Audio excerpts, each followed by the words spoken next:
പ്രിയപ്പെട്ട സുഹൃത്ത് നമസ്കാരം. JD's കറണ്ട് അഫേഴ്സിലേക്ക് സ്വാഗതം. ഇന്ന് ഓഗസ്റ്റ് 3-ാം തീയതി ലേറ്റസ്റ്റ് കറണ്ട് അഫേഴ്സുമായി JD's കറണ്ട് അഫേഴ്സ്. 52 വർഷത്തിന് ശേഷം 2024 പാരീസ് ഒളിമ്പിക്സിൽ ഏത് ടീമിനെതിരെയാണ് ഇന്ത്യൻ ഹോക്കി ടീം ചരിത്ര വിജയം നേടിയിട്ടുള്ളത്? നടന്നുകൊണ്ടിരിക്കുന്ന പാരീസ് ഒളിമ്പിക്സ് 2024 ബോക്സിംഗ് ഈവന്റുകൾ നിയന്ത്രിക്കുന്ന ഇന്ത്യയിലെ ഏറ്റവും പ്രായം കുറഞ്ഞ റഫറി ആരാണ്? ആഗോള കാർഷിക കയറ്റുമതി സൂചികയിൽ ഇന്ത്യയുടെ സ്ഥാനം എന്താണ്? ഇതേപോലെയുള്ള ലേറ്റസ്റ്റ് കാര്യങ്ങൾ നമ്മളെന്നും അപ്ഡേറ്റ് ചെയ്തു പോവുകയാണെങ്കിൽ അത് നമ്മുടെ കോൺഫിഡൻസും അതുപോലെ തന്നെ പരീക്ഷകളിലും എവിടെയും നമുക്ക് നന്നായിട്ട് പെർഫോം ചെയ്യാൻ സാധിക്കും.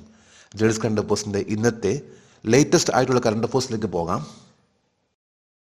ഗ്രൂപ്പ് ക്യാപ്റ്റൻ സുഭാൻഷു ശുക്ലയും ഗ്രൂപ്പ് ക്യാപ്റ്റൻ പ്രശാന്ത് ബാലകൃഷ്ണൻ നായരും US-ന്റെ ഏത് ദൗത്യത്തിലേക്കാണ് ചുരുക്കപ്പട്ടികയിൽ ഇടം നേടിയത്? Axiom 4. Group captain Shubhanshu Shukla, group captain Prashant Balakrishnan Nair ഇവർ രണ്ടുപേരും ആക്സിയം 4 എന്ന മിഷനിലേക്ക് ഷോർട്ട് ലിസ്റ്റ് ചെയ്യപ്പെട്ടു. ആക്സിയം 4 ഇത് US-ന്റെ ഇന്റർനാഷണൽ സ്പേസ് സ്റ്റേഷനിലേക്ക് പോകുന്നതിന് വേണ്ടിയുള്ള ഒരു സ്പേസ് മിഷൻ ആണ്. ഇതിലേക്ക് വേണ്ടിയാണ് ഇന്ത്യയിലെ ഓസ്ട്രോനോട്ട്സ് ഇന്ത്യൻ എയർഫോഴ്സിന്റെ ഉദ്യോഗസ്ഥരായിട്ടുള്ള ഗ്രൂപ്പ് ക്യാപ്റ്റൻ ബാലകൃഷ്ണൻ നായരും group captain Shubhanshu ശുക്ലയും short list ചെയ്യപ്പെട്ടിട്ടുള്ളത്. രണ്ടുപേരിൽ ഒരാളായിരിക്കുള്ളൂ ISS-ലേക്ക് പോവുക, അതായത് ഇന്റർനാഷണൽ സ്പേസ് സ്റ്റേഷനിലേക്ക് പോവുക. മറ്റേ ബാക്കപ്പ് ആണ്. ആക്സിയം 4 ഇത് ഇന്റർനാഷണൽ സ്പേസ് സ്റ്റേഷനിലെ 4ാമത്തെ ഒരു മിഷൻ ആയിരിക്കുള്ളൂ. ഇതിനു മുമ്പ് 3 പ്രാവശ്യം പോയിട്ടുണ്ട്. ഇതിപ്പോൾ 4ാമത്തെ പ്രാവശ്യം ആയിരിക്കുള്ളൂ ആക്സിയം 4 എന്ന ഈ ഒരു മിഷൻ.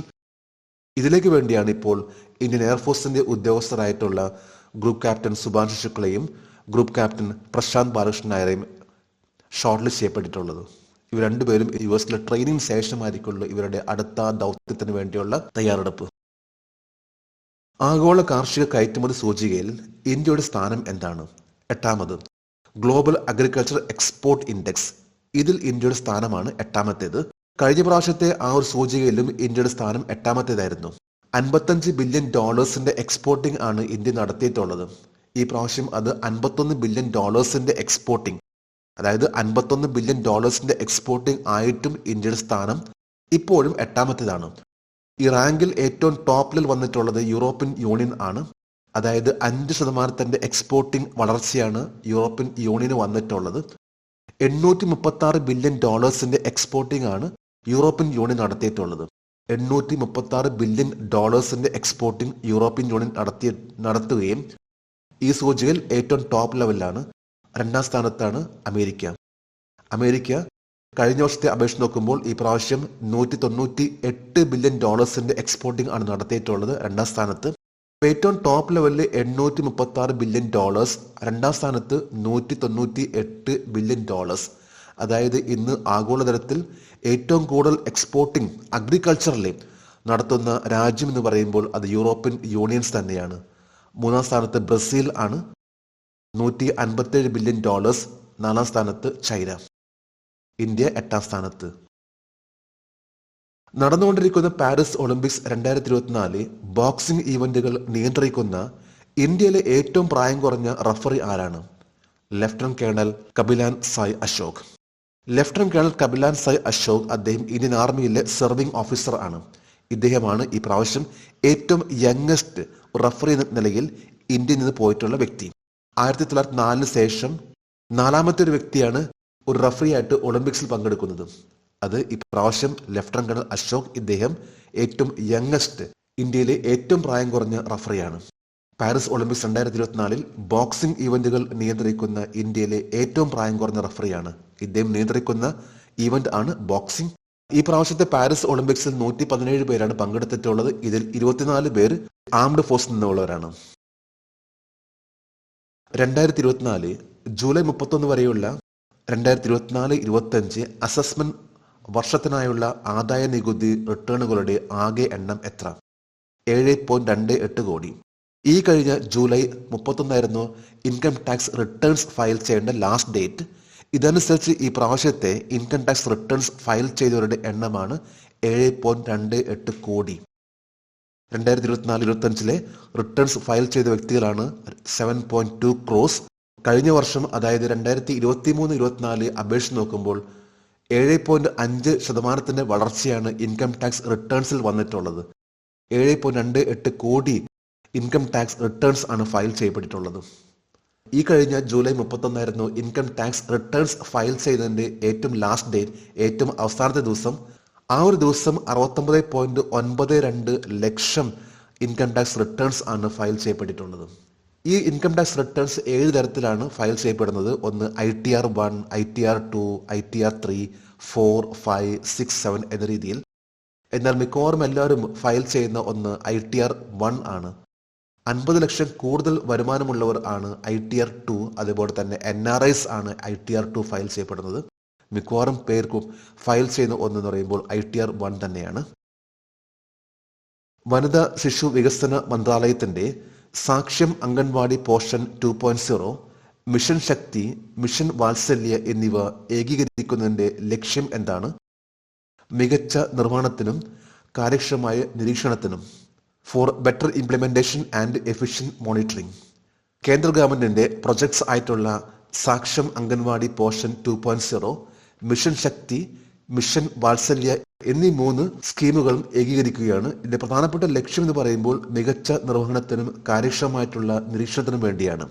സാക്ഷ്യം അംഗൻവാടി പോഷൻ 2.0 എന്ന് പറയുമ്പോൾ രാജ്യത്തെ പോഷകാഹാരവും ആരോഗ്യ സൂചകങ്ങളും മെച്ചപ്പെടുത്തുന്നതിന് വേണ്ടിയും, മിഷൻ ശക്തി എന്ന് പറയുമ്പോൾ സ്ത്രീകളുടെ സുരക്ഷ, സംരക്ഷണം, ശാക്തീകരണം എന്നിവയ്ക്ക് വേണ്ടിയും, മിഷൻ വാത്സല്യ ഇത് ദുഷ്കരമായിട്ടുള്ള സാഹചര്യങ്ങളിൽ കുട്ടികളുടെ സംരക്ഷണം, പരിചരണം, ക്ഷേമം എന്നിവയ്ക്ക് വേണ്ടിയുള്ള ഒരു സ്കീം ആണ്. ഈ 3 സ്കീം ഒരുമിച്ചാക്കുകയാണ് വനിതാ ശിശു വികസന മന്ത്രാലയം. 2024 ഓഗസ്റ്റ് 2 ആരംഭിച്ച ഗവർണർമാരുടെ ദ്വിദിന സമ്മേളനത്തിന് നേതൃത്വം നൽകിയത് ആരാണ്? പ്രസിഡന്റ് ദ്രൗപദി മുർമു. ഗവർണേഴ്സിന്റെ ഒരു 2 ഡേയ്സ് കോൺഫറൻസ് ആണ് 2024 ഓഗസ്റ്റ് 2 ആരംഭിച്ചിട്ടുള്ളത്. ഈ ഒരു കോൺഫറൻസിനെ പ്രിസൈഡ് ചെയ്യുന്നത്, അതായത് നേതൃത്വം നൽകുന്നത് ഇന്ത്യൻ പ്രസിഡന്റ് ദ്രൗപദി മുർമു ആണ്. ശ്രീമതി ദ്രൗപദി മുർമു ഇന്ത്യൻ പ്രസിഡന്റ് ആയതിനു ശേഷം വന്നിട്ടുള്ള ആദ്യത്തെ ഒരു ഗവർണേഴ്സ് മീറ്റ് ആണ് ഇപ്പോൾ നടന്നുകൊണ്ടിരിക്കുന്നത്. ഈ ഒരു മീറ്റിംഗിലാണ്, ഈ ഒരു കോൺഫറൻസിലെ ചില പ്രധാനപ്പെട്ട അജണ്ടകളാണ്: 3 ക്രിമിനൽ നിയമങ്ങൾ നടപ്പിലാക്കുക, ഉന്നത വിദ്യാഭ്യാസ രംഗത്തുള്ള പരിഷ്കാരങ്ങൾ, സർവകലാശാലയുടെ അംഗീകാരം, ഏക് ഭാരത് ശ്രേഷ്ഠ ഭാരത്, ഏക് വൃക്ഷ മാ കെ നാം, മൈ ഭാരത് എന്നീ ക്യാമ്പയിനുകൾ അതിന് നേതൃത്വം നൽകുക എന്നതുകൂടിയാണ് ഗവർണേഴ്സിന്റെ ഈ പ്രാവശ്യത്തെ അജണ്ടയിൽ ഉൾപ്പെടുത്തിയിട്ടുള്ള ചില പ്രധാനപ്പെട്ട കാര്യങ്ങൾ. 2024 ജൂലൈ 25 328 റഷ്യൻ നാവികദിന പരേഡ് ആഘോഷത്തിൽ പങ്കെടുക്കാൻ റഷ്യയിലെത്തിയ ഇന്ത്യൻ നാവിക കപ്പലിന്റെ പേര് INS തബർ. എല്ലാ വർഷം ജൂലൈയിലെ അവസാനത്തെ ഞായറാഴ്ചയാണ് റഷ്യൻ നേവി ഡേ ആയിട്ട് ആചരിക്കുന്നത്. ഈ പ്രാവശ്യം 328 റഷ്യൻ നേവി ഡേ ആയിരുന്നു. ഇതിൽ പങ്കെടുക്കുന്നതിന് വേണ്ടി ഇന്ത്യയിലെ കപ്പൽ ആയിരുന്നു INS തബർ.